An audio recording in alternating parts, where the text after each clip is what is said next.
శ్రీ గురుభ్యో నమః. వారం వాచ్యం జూన్ 13, 2026 శనివారం. శ్రీ పరాభవనామ సంవత్సరం, అధిక జ్యేష్ఠమాసం, ఉత్తరాయణం, గ్రీష్మ ఋతువు, కృష్ణపక్షం, మృగశిర కార్తె. త్రయోదశి సాయంత్రం 4:04 వరకు. నక్షత్రం కృత్తిక. రాత్రి 1:15 వరకు. వర్జం మధ్యాహ్నం 2:40 నుండి సాయంత్రం 4:04 వరకు. దుర్ముహూర్తం తెల్లవారి 5:34 నుండి 7:14 వరకు. శుభ సమయం ఉదయం 6 నుండి 7 వరకు. రాహుకాలం ఉదయం 9 నుండి 10:30 వరకు.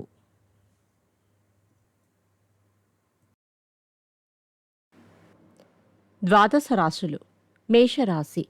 నూతన కార్యక్రమాలకు శ్రీకారం చుడతారు. పాత మిత్రులను కలిసి ఆనందంగా గడుపుతారు. వృషభ రాశి. జీవిత భాగస్వామితో విభేదాలు రాకుండా సామరస్యంగా ఉండేటట్లుగా మెలగడం చెప్పదగినది. మిథున రాశి. ఉద్యోగులకు హోదాలు లభిస్తాయి. ఆర్థికంగా చెప్పుకోదగిన ఇబ్బందులు ఉండవు. ఆత్మవిమర్శ చేసుకుంటారు. కర్కాటక రాశి. పెట్టుబడులకు తగిన ఫలితం దక్కుతుంది. కళారంగాలలోని వారికి విదేశీ పర్యటనలు ఉంటాయి. వస్త్రలాభం. సింహరాశి. రుణాలు తీరి ఊరట చెందుతారు. కొన్ని అవకాశాలు అనుకోకుండా లభిస్తాయి. క్రయ విక్రయాలలో లాభాలు. కన్యారాశి. దూర ప్రాంతాల నుండి కీలక సమాచారం అందుకుంటారు. వ్యాపారంలో రొటేషన్ బాగుంటుంది. వాహన సౌఖ్యం. తులారాశి. ఆర్థికంగా లాభం కూర్చే వ్యవహారాలు అనుకూలిస్తాయి. పలుకుబడి కలిగిన వ్యక్తులతో పరిచయాలు పెరుగుతాయి. వృశ్చిక రాశి. కాంట్రాక్టులు కొత్తవి వస్తాయి. చేస్తున్న వాటి పురోగతి బాగుంటుంది. అరుదైన ఆహ్వానాలు ఆశ్చర్యపరుస్తాయి. ధనస్సు రాశి. కళా సాహిత్య రంగాలలోని వారికి నూతన అవకాశాలు, పేరు ప్రఖ్యాతి కలుగుతాయి. వివాహ యత్నాలు. మకర రాశి.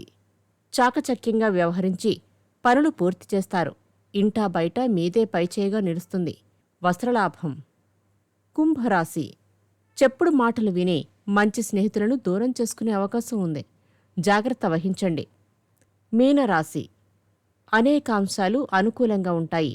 అయితే మాట తీరు వలన నష్టపోయే అవకాశాలు ఉంటాయి. కొత్త మిత్రులు పరిచయం అవుతారు. నమస్కారం.